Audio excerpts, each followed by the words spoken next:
Guys मान लीजिए कि जिस देश में आप रहते हैं उस देश पर कोई दूसरा देश आकर या उसकी सेना आकर कब्जा कर ले तो क्या होगा। यह मंजर कितना खौफनाक होगा ये तो आप समझ ही पा रहे होंगे। और आज कुछ ऐसा ही हो रहा है अफगानिस्तान के लोगों के साथ, जहां पर तालिबान ने अपना कब्जा कर लिया है। पर सवाल यह उठता है कि अफगानिस्तान की सेना आखिर कर क्या रही थी, उन्होंने तालिबानियों को अंदर आने कैसे दिया।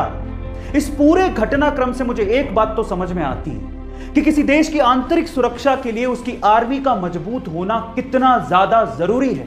इसलिए कहता हूं कि सबसे पहले हमें अपनी देश की सेना को धन्यवाद देना चाहिए, जिसका जवान देश की सुरक्षा करने के लिए सरहदों पर सीना तान कर खड़ा हुआ है।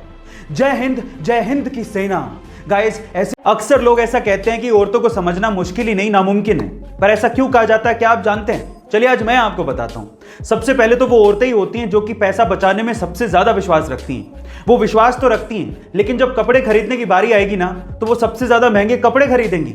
सबसे ज्यादा महंगे कपड़े खरीदने के बावजूद भी अगर कोई त्योहार आएगा तो वो यही कहेंगी कि मेरे पास तो पहनने के लिए कपड़े ही नहीं है। ऐसा कहने के बावजूद भी वही औरतें सबसे ज्यादा सज धज के बाहर निकलती हैं।